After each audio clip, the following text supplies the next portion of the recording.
one of the executive directors here at Inclusive Communities, and I use she, her pronouns. Before we start, I'm going to just give you a little bit of information about the history of OTT, and would love to know how many folks is this your first table talk that you've had a chance to attend? How many folks is this your first time? Oh, just a few, but we love welcome. Thank you for coming. So Omaha Table Talks was initially created in 2003 by the Social Justice Advisory Committee for Catholic Charities here in Omaha. And then in 2012, Inclusive Communities acquired the OTT and shifted to a larger kind of public discussion over comfort food.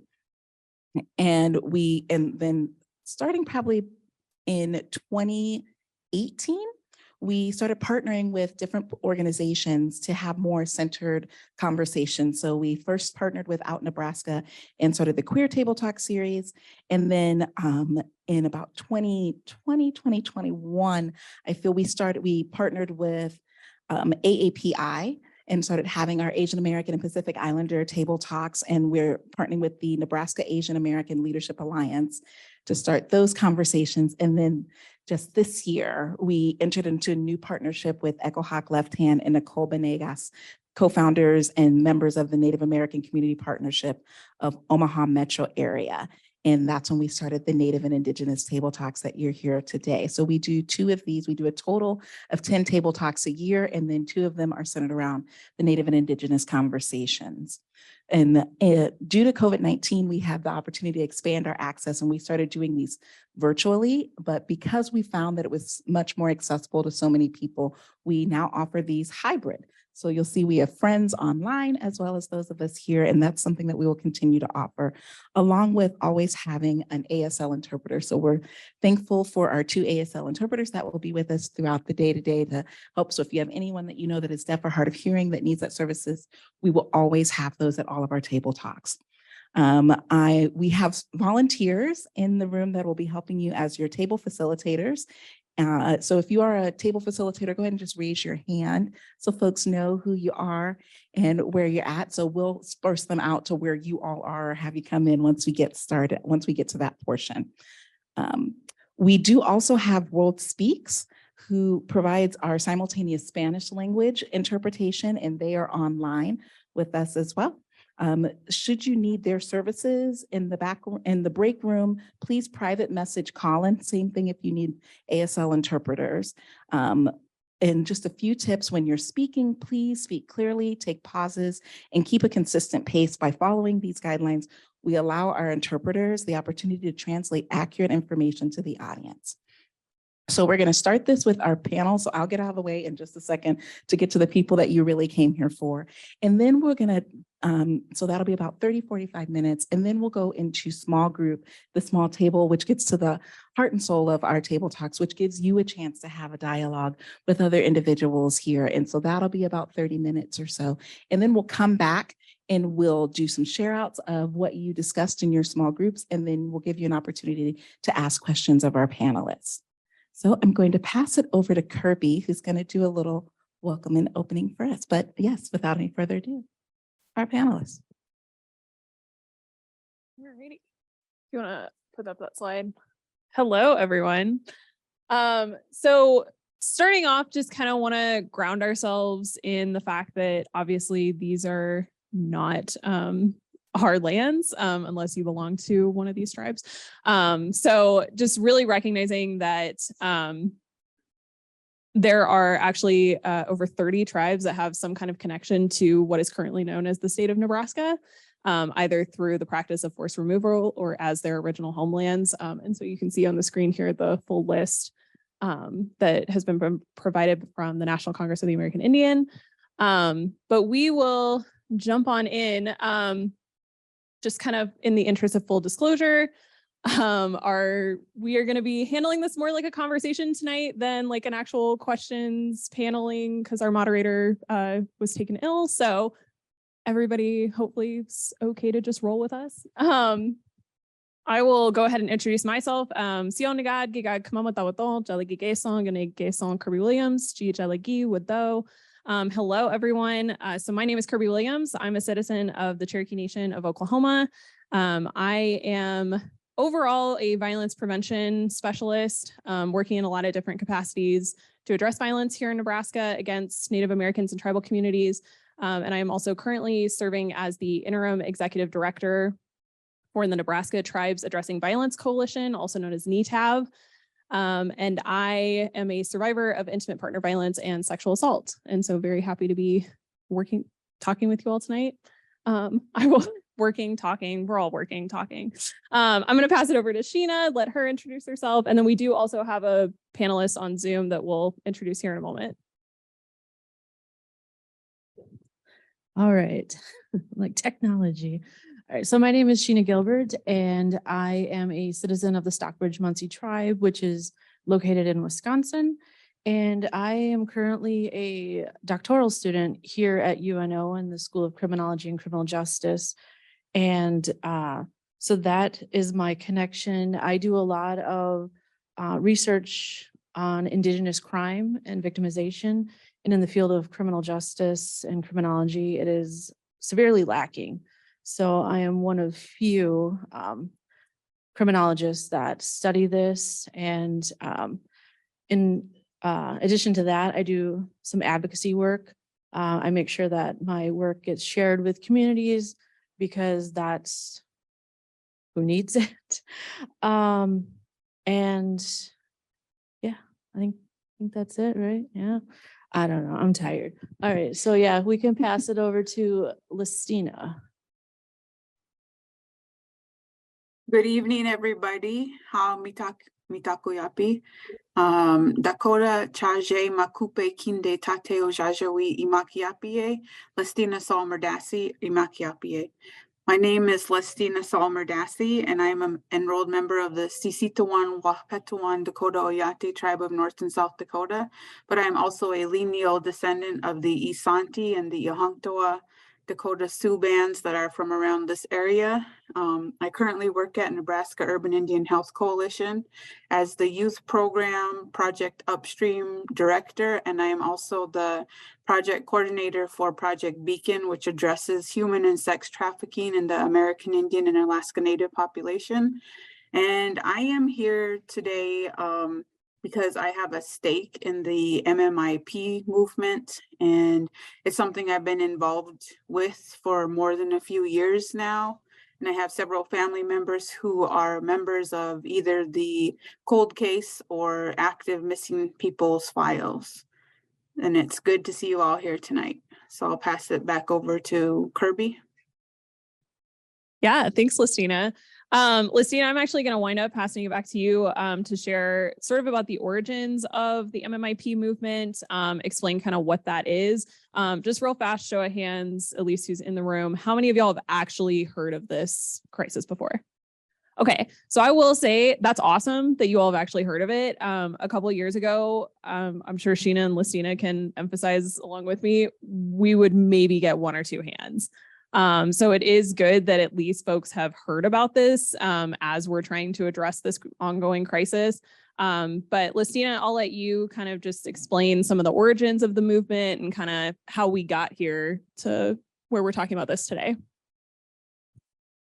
Okay, so from my knowledge, this movement started up in Canada, and it originally started when a lot of the women were going missing on the streets up there, and the police were not addressing the reports, or they weren't really paying any attention to when people would report people missing or file complaints. So the Indigenous people of Canada took to the streets and started basically like rioting with signs or holding up signs to bring awareness to whichever friend or relative was missing. And so that has carried over to the United States. And I would like to say that much of the MMIP work here is grassroots level. And it's only been within the last maybe 5 years that legislative issues have taken off, and it's been kind of like publicized at a legislative and political level. And I think with the induction of Deb Haaland in the office for the United States, I forgot what she's the Department of Interior Secretary. And I think that when she was sworn in, she started taking the MMIP movement, and she started readdressing some things. And she's also addressing the boarding schools and all of those children who have been being found at the boarding schools. And I would also like to say that the modern day MMIP movement, or Murdered and Missing Indigenous Peoples, or Murdered and Missing Indigenous Relatives movement, has become all inclusive to include members of the LGBTQS community, and also our brothers and our children relatives who are out there missing or who have been murdered. Yeah, thank you, Lestina. So MMIP, or you may have heard of this as MMIWG. So like Lestina was talking about, this movement really did kind of start in Canada, gain momentum as an awareness movement down here in the US. Want to be super clear that we're talking about the awareness movement, not the crisis itself. The crisis itself has obviously been happening for well over 500 years, since 1492, and that guy got lost on a boat or whatever. And so we've just kind of been continuing to see this crisis escalating across time. So really, while folks are just now starting to kind of learn that it's an issue, it is something that we in the Native community have been struggling with for quite some time. But yeah, the MMIW was the starting acronym to start out with, like missing and murdered Indigenous women. Then we had missing and murdered Indigenous women and girls. You will oftentimes still see those as MMIWG or MMIW. But more inclusively, we've been kind of shifting more towards either MMIP, which is missing and murdered Indigenous people, missing and murdered Indigenous relatives. And so trying to just be a little more inclusive in that area. Talking about sort of the awareness movement, I tend to kind of subcategorize MMIP into three sort of distinct categories. So the first is to talk about the awareness movement, like Lestina was mentioning. The second is to talk about the data crisis that we actually have on our hands. So the reality of the matter is that we don't actually have a great count on how many of our relatives are missing. And that seems a little mind-boggling for a lot of folks. Like, okay, well, how can you say it's a crisis if you don't know how many people are actually missing? But to just give you kind of an idea of what we mean by that, back in 2016, the National Crime Information Center had in their log over 5,700 cases of MMIWG cases. NamUs, the National Persons Missing Database, only logged 116 of those cases. So we have these huge discrepancies between all of these different databases and systems where they're not communicating with each other, where we are having some issues in terms of tracking this data. And I'm going to turn it over to Sheena to kind of explain some of her work, and then especially really kind of focus on, okay, well, why are we having a lot of these data problems? So yes, definitely data is an issue. I've been fortunate enough to be part of two MMIP statewide studies. I was part of one in Idaho, and then I was part of the one here. And that was out of looking at the scope. So they wanted that data. And as Kirby said, we looked at three public databases. We looked at the Nebraska State Clearinghouse, and we looked at NamUs, and then we looked at NCMEC, which is the National Missing and Exploited Children. So there are three public databases. And one thing we noticed that affects the data is misclassification. A lot of times it's based on the picture and, the name. And there was times where I was like, they were classified as white. And I was like, I don't think that's right. And so that is a huge issue with the data, is that misclassification. So you're going to have that miscount because they're being considered of a different race or ethnicity.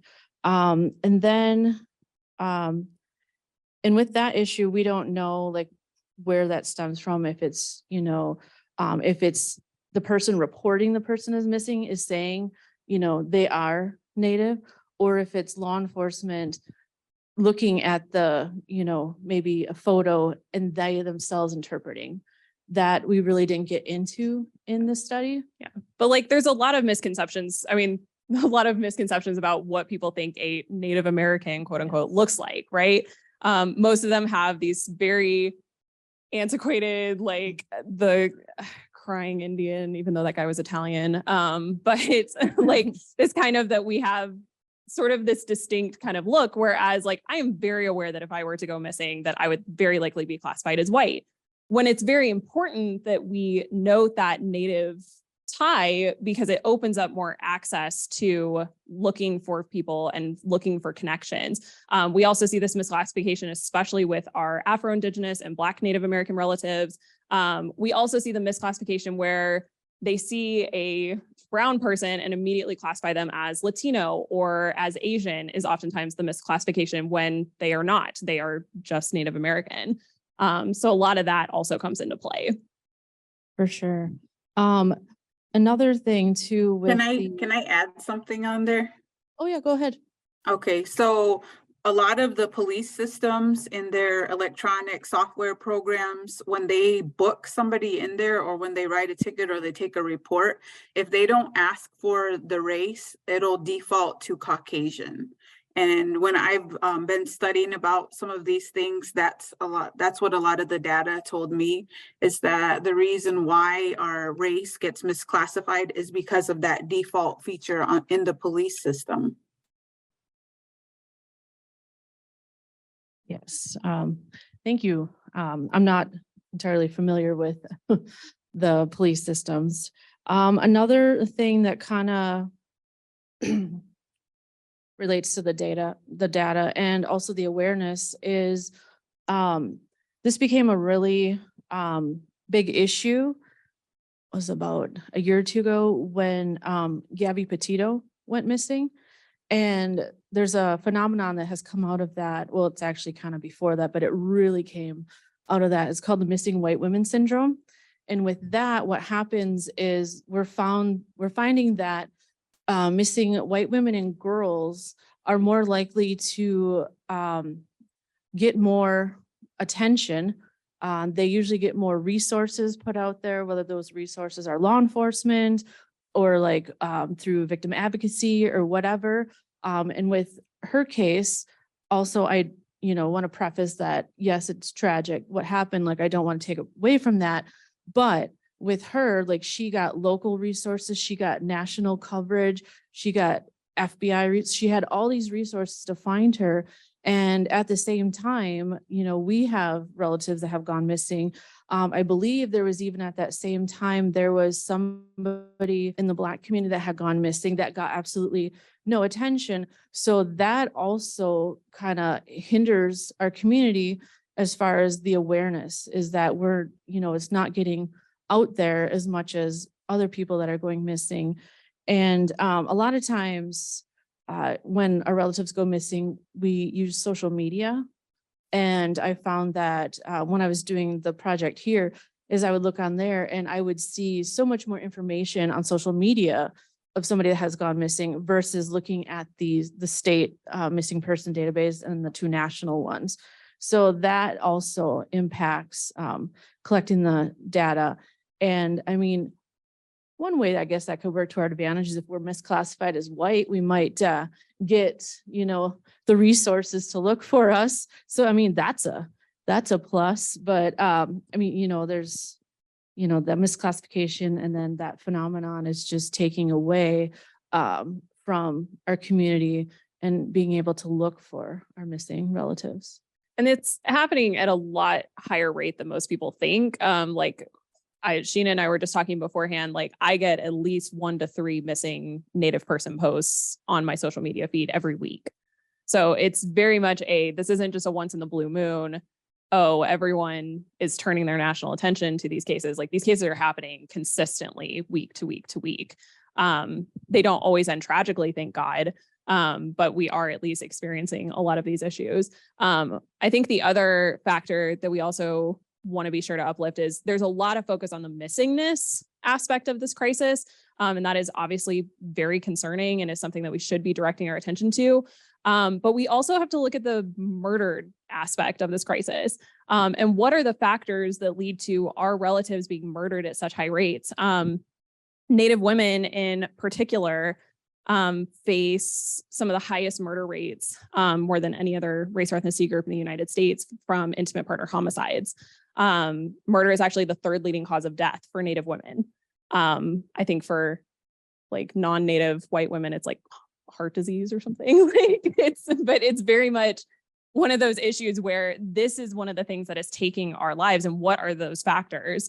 And it's linked to a lot of different issues such as intimate partner violence and human trafficking, like we've talked about.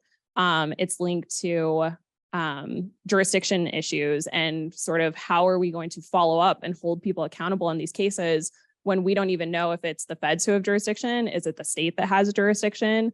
How does the tribe have the resources to prosecute non-natives who perpetrate crimes on their tribal lands? And so it's all kind of trying to navigate some of that. Did you have anything else you wanted to add about data or research? Yeah. Lestina, anything else you want to add about talking about the movement overall? Yeah, and I know I've done my own research too. I've done reports for the University of Iowa that are available online on the MMIP crisis with all of my cited references on them. And what I know is that the Urban Indian Health Institute has put out the most extensive report on missing and murdered Indigenous people, and they usually stay on top of their data. So if anybody in the audience is interested in getting data that has like your hard numbers, I would definitely check out their website and check out their report. And I think that that's all that I wanted to add. And then there is a series out called Murder in Bighorn, which documents cases that are going on up in Montana. And I think that that's important for people to watch who would like to learn more about this. And in that documentary, it kind of entails like their battles with reporting, with police, and with the timeframes that can frustrate families who have a missing or a murdered relative. I thought of something else. As far as like the data, you know, a lot of these agencies that are collecting this, they want what's called quantitative data, which is numbers. Numbers drives everything. However, when it comes to Native communities, I try to educate that we have the data. The data is in the survivor. If you want the data, you need to get their story, and that's where the data is. But there's that, it doesn't necessarily jive because it needs to be interpreted into numbers. Like that's what the government wants. We want numbers. We need to know how much, because that would be able to allocate the funding and everything. But if you don't have someone that's willing to go in and do the research, or just to go in and speak with these communities, you're not going to have the data. So that's one thing I always put into like towards the end of my research projects is that, you know, yes, this was quantitative. However, if you truly want to understand the context and everything surrounding missing persons or just Native communities in general, you need to have that qualitative. You need to be able to speak with people, get their stories, and then that would help fill in those gaps.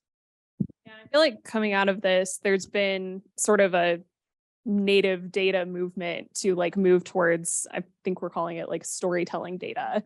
Because we, especially like in our tribal communities, most of the time, like I know at least for my tribe, I think our word for language actually like translates into storytelling or something to a similar effect, because that's what we do. We tell stories, and that's how we teach, and that's how we communicate best to get our message across. And so it's really trying to emphasize that we are more than a number, right?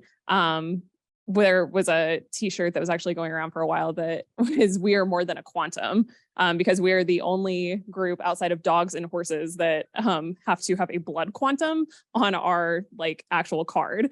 So trying to qualify us as like, well, how much are you, or what is your number or your percentage? There's just this constant need to try and classify us only in that quantitative perspective when we are far more than that. So yeah, I really like that point. And then you also kind of brought up one of the other things of talking about like, well, why do we see such a lack of reporting? And it's for all of the reasons that we've already said. We also are seeing an issue when it comes to investigative treatment when it comes to these cases. So let's say we do have a Native family. We've had enough reports where Native families have gone to report their loved one is missing, and they're met with the response of, well, they're probably just out partying. Well, they're probably just out drinking. well, we can't file a missing persons report until it's been 24, 48, 72, insert some arbitrary number here, which, by the way, you do not have to wait to file a missing persons report. You can file that immediately. Or they're met with the response of, well, you know what? We don't really have the resources to go out and look for them. So if you want to go look for them, you're going to have to do it yourself. That has happened to so many Native families. Some of you may have heard of Hannah Harris. She was a Northern Cheyenne Nation young woman. She was a young mother who went missing and was unfortunately subsequently found to have been murdered. That May 5th is actually her birthday, and that is the National Day of Awareness for MMIWG. And her family was actually one of the families that had to go out and organize the search parties and actually go look for her and find her body, because they did not get any support from local law enforcement or from the federal government or the state. I can't remember who had jurisdiction there. So that was by far, it's not to say that that's happening everywhere, but it is to say it's happened enough times that we have a lot of that mistrust, and we have seen where our cases are not taken as seriously, or that our cases are not followed up on. Grace, I saw you had your hand raised.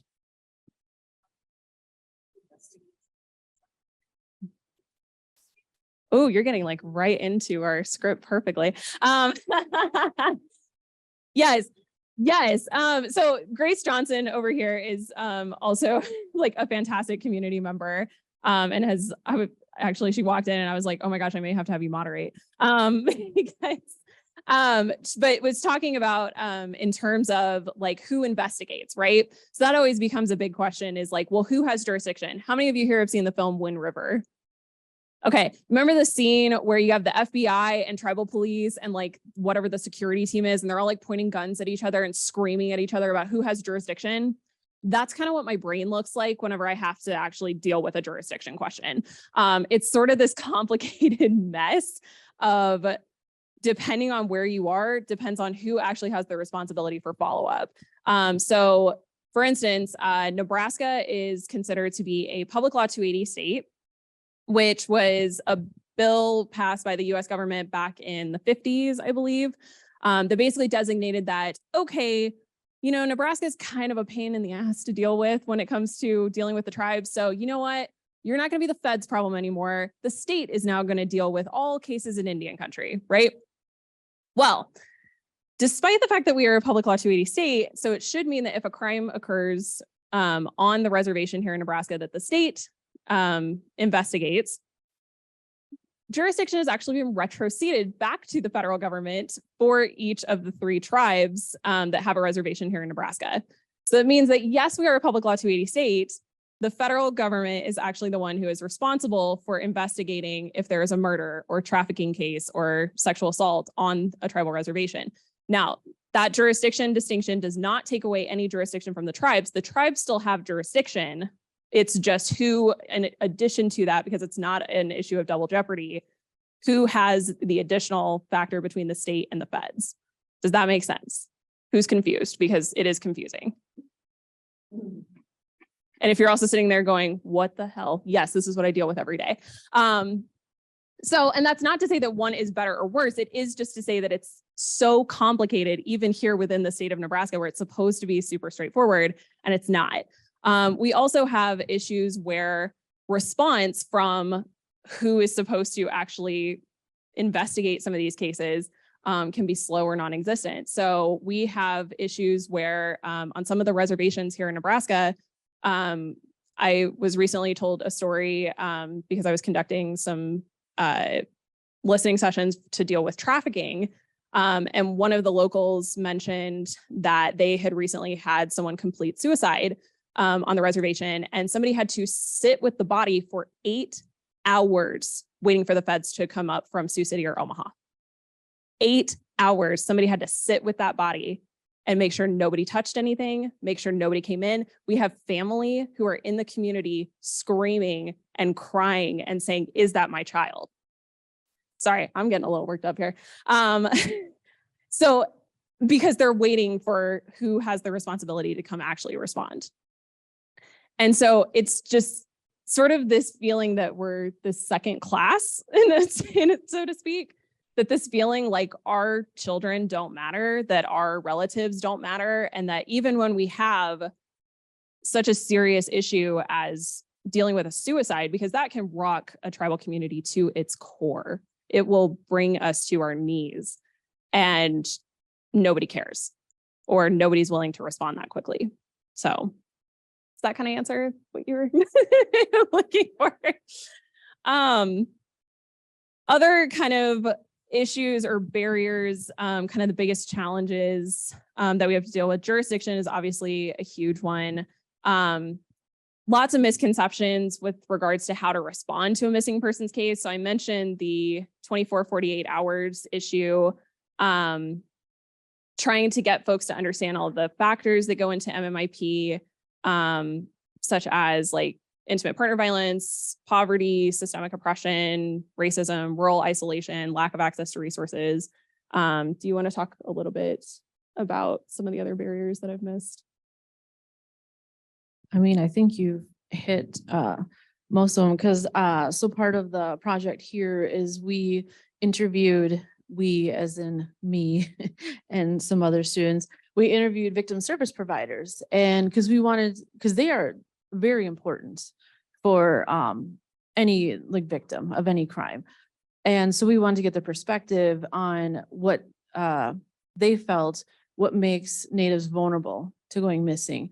And I mean, you hit most of like the poverty, the isolation, the domestic violence, intimate partner violence, trafficking. Yeah. Could you guys talk on what the traditional view was prior to colonization? I'm like, Yes. Okay, so, and I only have like a couple of minutes before we're going to break out into Oh. themes, and I promise we will get more positive. Like, I will not just send you all off with this super depressing information and being like, cool, everything's terrible. We will have some action steps, so to speak. But that actually kind of does lead us into more of a positive. I like Grace's question, which was, how were women treated? You know, what is our tribal traditional value? And so obviously it varies from tribe to tribe. But prior to that Western European context, what you found was this inherent balance between men and women and individuals and children and elders within our tribes, everyone working together for the betterment of the tribe as a whole. Our women were often leaders in our tribe. We were respected, we were valued, we were honored, we were to be protected. Our two-spirit relatives, for those of you who are not familiar with that term, two-spirit is a modern day term. It's to reference gender identity that we believe most tribes have. A lot of that language and specific identity has been lost due to colonization. Some tribes have gotten it back, but two-spirit is a modern sort of placeholder term for Native people only. But our two-spirit relatives and our LGBTQIA plus relatives were held in high regard and were honored and respected. And there were certain ceremonies that only they could perform. And that, again, is something to be respected. And violence against our Native people was a shameful, shameful act. Like, violence was not tolerated in our tribal communities. Perpetrators were held accountable for their actions. They could face any kind of punishment, from being banished or ostracized from the tribe, having to pay some kind of retaliation or restitution. Victims were believed when they came forward. We held them in high regard and consulted on what needed to happen to help with their healing. And violent men were seen as being incapable of being leaders. If you couldn't control yourself, if you couldn't protect our women and our children and our two-spirit relatives and our elders, you had no business making decisions on behalf of the tribe. A little different than how we see it nowadays. But that's just to give you an idea of how drastic this has been and why we put such an emphasis on this, and why, at least for myself and Sheena and Lestina and Grace, our emphasis is on getting back to that respect, getting back to that safety and that feeling like we don't have to live this way. We don't have to be stuck in these cycles of violence. We can get back to that sense of safety. So, Lestina, have one more. What? Oh, okay. Oh yeah, that was, I was gonna ask Grace to kind of define the traditional roles of the woman, because Grace does an excellent job at giving a traditional Lakota, Dakota, and Nakota telling of how that goes. I'll have her share that, and then we'll hand it back over. Hello? Yeah, in our tribe, I'm the same as Lestina, I'm Lakota. And we saw our women as what they called the heart of the home, the backbone of the nation. And we were seen as the doorkeepers, the doorways that the Creator decided on who brought humans into this world. So just giving birth in and of itself was seen as a very powerful and sacred event.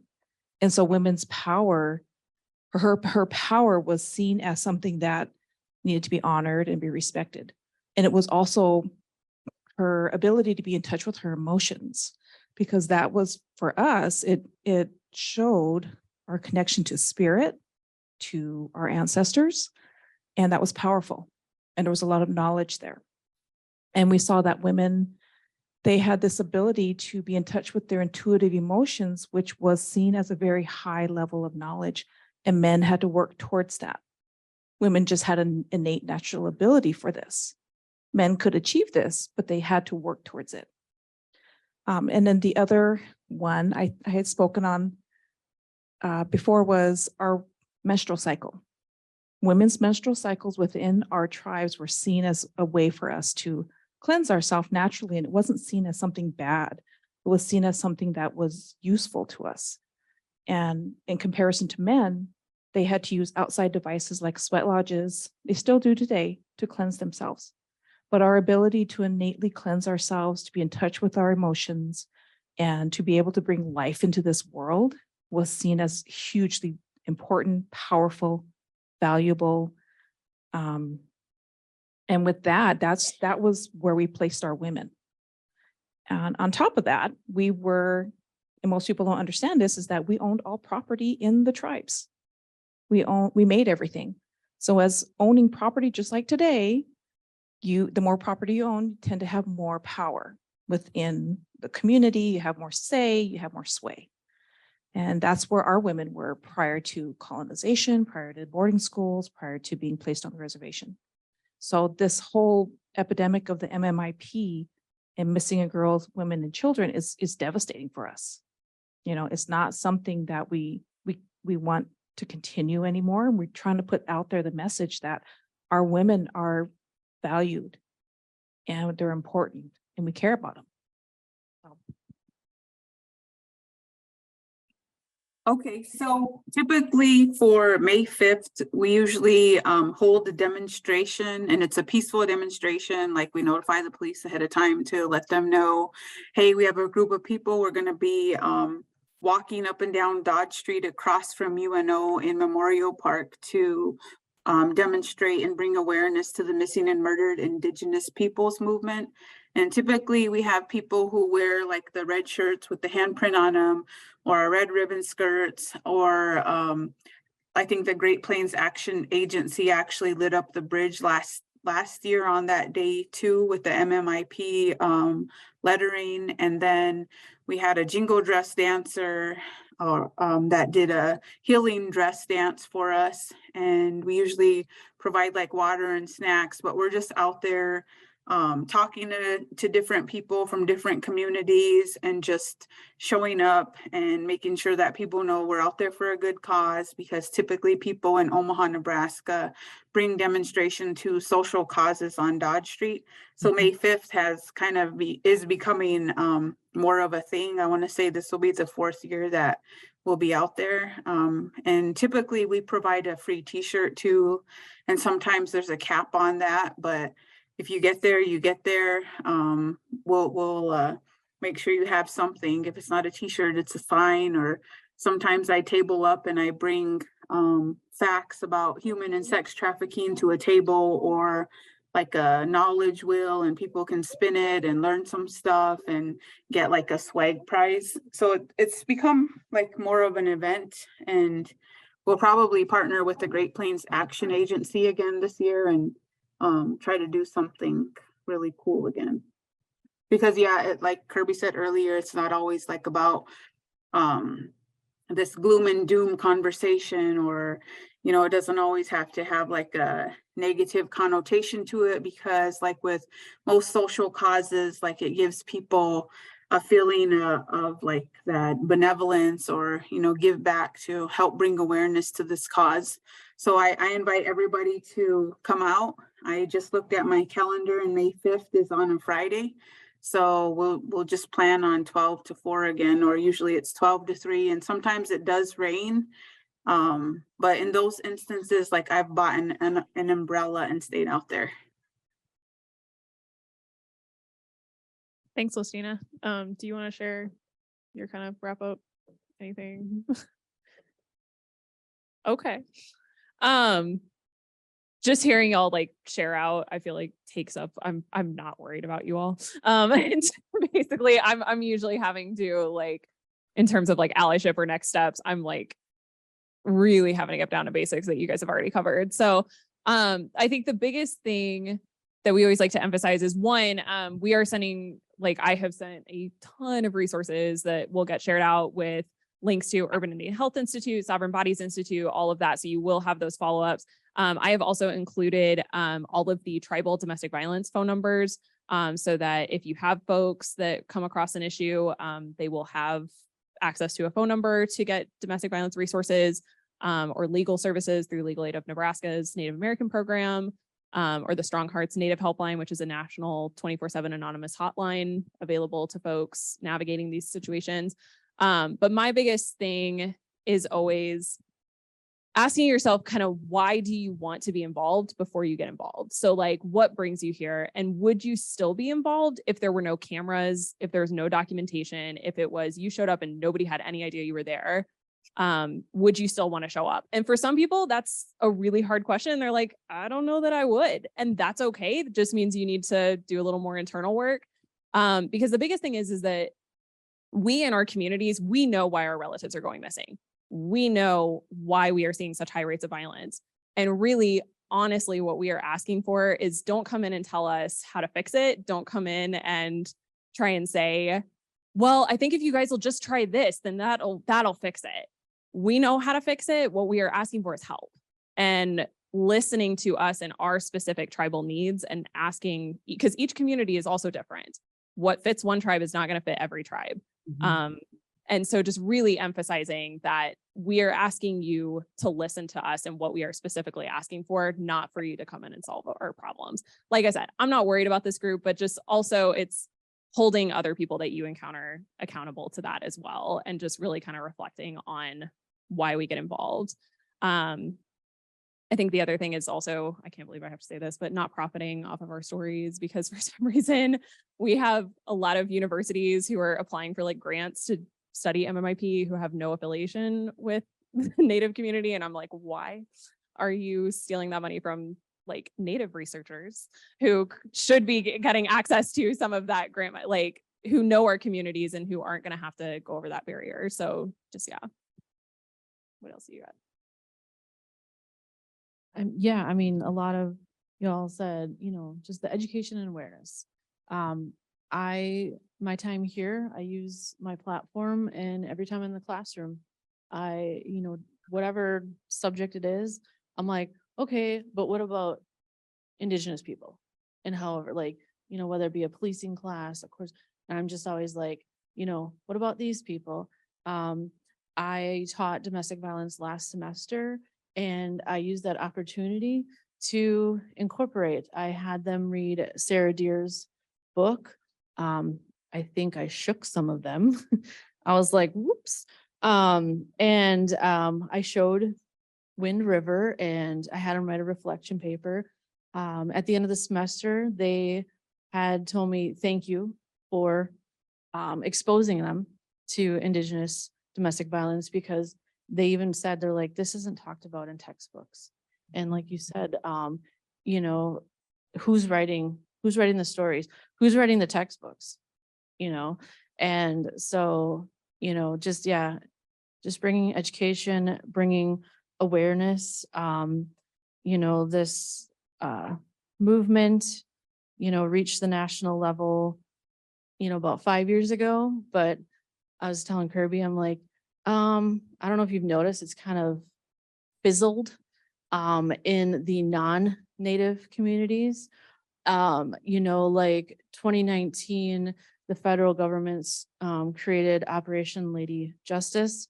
And, you know, then all these states are like, yes, let's do the legislation. Let's, you know, figure this out. And which is great. And a lot of the times it's just, we did a report. That's good, right? Yeah. And so I'm like, okay, so the state tries to get involved. They're like, let's do this study. So basically let's rip off the Band-Aid, leave it, and then put it back on tribes to continue to fix, you know, a problem that was not created by us. So, yeah, that's like, don't get me started on what happens at the federal and the state level, regarding our communities, but. I'd say put it on the tribes and then sort of try to tell the tribes how to do it. Yes, But it yes. won't help. But yeah. I hope we ended Something semi-positively. too. Can I Yeah, say go- something too? Go for it. Okay, so I just wanted to thank everybody that's in attendance tonight. And everybody has a role in this movement. Sure, some people can wear a red shirt, and sure, some people are more outspoken, and maybe some are more by the book advocates. But everybody has a part to play in this movement. It's not an easy movement to be a part of. You know, it's never easy to hold space for a family member, and it takes a lot away from you to also show up in a court or outside of the courtroom to support a family member who is grieving and who is looking for answers and who wants justice. So I would say, you know, if you know of something going on in your community where people are bringing awareness to this movement, or where people are asking for advocates to show up to a certain court, I would say, you know, if you can, go do it. You know, it's not gonna hurt. It doesn't cost you anything. And I really think that the families need the most support, because they are the ones who are left to pick up the pieces from everything we've talked about tonight, whether that's injustices with the law enforcement systems, or whether that's lateral violence, or whether that's whatever it is. You know, everybody has a part to play. No part is insignificant, and no part is higher than the rest. And I'm a firm believer that, you know, we're all a part of the circle of life, and we all have something to learn from each other, and we're all equals. So if you see somebody, you know, the best thing you could do is support them, whether they're an advocate at the grassroots level or at the congressional level. I think we all have a part to play in this movement, and changes will eventually come. And like with most of the women's historical changes, it has taken decades or longer for substantial changes to occur. So I would just like to encourage everybody to not think that what you're doing isn't important. And I'm just honored to be here tonight, and I want to thank everybody for all of their hard work in this movement too.